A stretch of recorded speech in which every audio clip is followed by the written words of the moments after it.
সারা রাত দিয়ে ঝগড়া করার পরে যখন হুটহাট করে সকালবেলা ঘুম থেকে উঠে দেখি বর নেই বাড়িতে, তখন কেমন লাগে বলো তো? এই এক্সপিরিয়েন্সটা আমার মতো তোমরা কে কে করেছো বন্ধুরা? Hello everyone, good morning and welcome back to our new video. প্রথমে আমি ক্ষমা চাইছি তোমাদের কাছে, কারণ আমার এই ভাঙা গলা নিয়ে কথা বলছি তোমাদের সঙ্গে, সেই কারণে। কিন্তু কি করব, তোমরা আমার নিজের পরিবার আর নিজের মানুষেরা, আশা করি সুবিধা অসুবিধা সম্পূর্ণ কিছুই বুঝে, তাই না বলো? আমার গলা বসে যাওয়ার কারণ হচ্ছে মেন বলছি, একটু ওয়েট। গতকালকে তোমরা তো ভিডিওটা পেয়েছো, দেখে নাও অবশ্যই, ঠিক আছে? সকালবেলা ঘুম থেকে উঠে দেখি বর নেই বাড়িতে। গোটা রাত্রে এক বিষয়ে আমাদের ঝামেলা হয়েছে। মানে ওই বলে আমি যাব, আমি বললাম তোমাকে যেতে হবে না। আবার কিছুক্ষণ পরেই সেই সব কিছু ঠিকঠাক সমাধান হয়ে যাওয়ার পরেই আমি বললাম ঠিক আছে যেও। তারপরেও দেখি সে একদম বেরিয়ে গেছে সকালবেলা। উঠেই দেখি সে নাকি গেছে মাঠে, এদিকে তার ফোন নেই, জুতো নেই। আমি তো টেনশনে পড়ে গেছি বন্ধুরা। তারপরে দেখি যে তাকে ফোন করলাম, ফোন ধরে না, মানে ব্যস্ত ছিল মাঠের কাজে। কিন্তু হুটহাট করে যখন না বলে চলে যায় তখন টেনশন তো হয়, তাই না বলো? তারপরে সকালবেলা উঠে দেখলেই আমরা চাটা খেয়ে নিলাম। এবার বসিয়ে দিয়েছি ভাত। এইটা ছিল কিন্তু গতকালকের কিছু ব্লগের ক্লিপস। তোমরা যে ঝামেলাটা, মানে যেটা একটুখানি আমাদের মতবিরোধ হয়েছিল, পরে অবশ্যই সমাধান হয়ে গেছিলো, সেইটা ক্লিপস আমি তোমাদের একটু পরে শেয়ার করছি। দেখো, একটা কন্টেন্ট ক্রিয়েটার কি করে, প্রত্যেক দিন তার কাজ, তার সমস্ত কিছু দিয়ে ভালো, মানে কাজ, ডেডিকেশন ফুললি, মানে ওর বেস্ট দিয়ে তৈরি করার চেষ্টা করে একটা কন্টেন্ট। এইবার ওইখানে তোমার এসে কেউ যদি বাধা দেয়, তবে তো তোমার মাথাটা গরম হবেই, তাই না? আর সেগুলো আবার আদার্স পাবলিক, মানে হাজব্যান্ড ওয়াইফের বাইরে থার্ড পার্সন, ঠিক আছে? তো সেই থার্ড পার্সনগুলো এত মানে মাথা ঘামায়, যা মানে নেওয়া যায় না।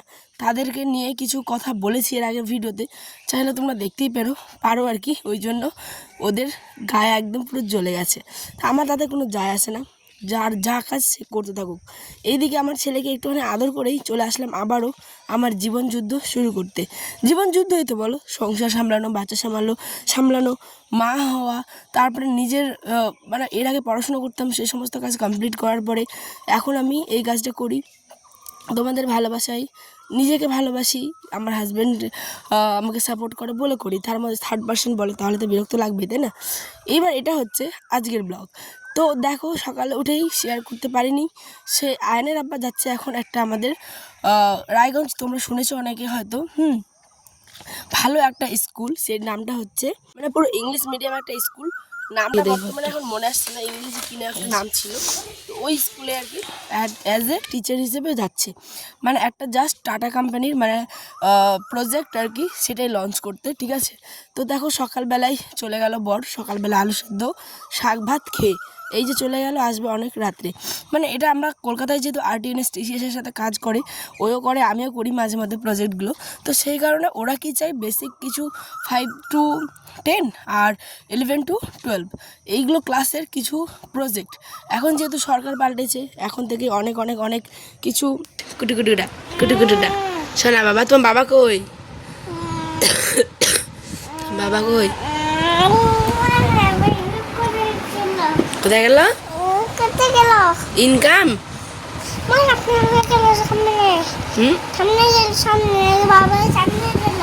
হ্যাঁ, ওর বাবা নাকি সামনে গেল বন্ধুরা, দেখো।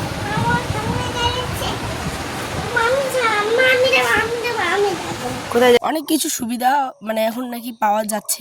তো সেই কারণেই মানে নতুন সরকার পাল্টাতেই এত একটা ভালো খবর আর কি। তো যাই হোক, এমন হবে কেউ তো আশা করেনি। সরকার যেহেতু পাল্টেছে, তাই এখন আমি দেখছি প্রত্যেকটা জিনিসই পাল্টে যাচ্ছে, ঠিক আছে? সে তুমি আইসিডিএসের সেন্টারই বলো, যেখানে সারা জীবন শুধুমাত্র খিচুড়ি রান্না হয়, ভাত আলুর ঝোল এগুলো কিছু হয় না, সেখানেও এখন ভাত আলুর ঝোল দিচ্ছেন ভাই। তো যাই হোক, এবার বড় আমার চলে এসেছে। আসার পরে দেখি হঠাৎ এত গিফট কে পাঠালো, আমার বর নিয়ে এসেছে আমাকে, তবু না জানিয়ে। গাইজ বিশ্বাস করো, আমি সত্যি জানতাম না। এই যে দুটো শাড়ি দেখছো, আয়নের দুটো টেক্স, তারপরে এখানে এসেছিল বড়া, মানে একটা আলু বড়া, একটা পেঁয়াজি। আর এইদিকে কিন্তু অবাক হয়ে যাবে, আমি তো পুরো আমার মাথা পুরো খারাপ, মানে এত কি বলবো, আমার প্রয়োজন ছিল কিন্তু জানতাম না যে হুট করে আজকেই নিয়ে আসবে, ঠিক আছে? আমি পুরো সারপ্রাইজ হয়ে গেছি। দেখো এটা হচ্ছে একটা শাড়ি, এই যে দেখো, এই তো পুরো এটা সুতির শাড়ি কিন্তু, ঠিক আছে? এরমভাবে সুতির শাড়ি, এটা একটা আর এইটা একটা। এই যে, তোমাদের কি পছন্দ হয়েছে কেমন, অবশ্যই আমাকে কমেন্টে জানিও, ঠিক আছে?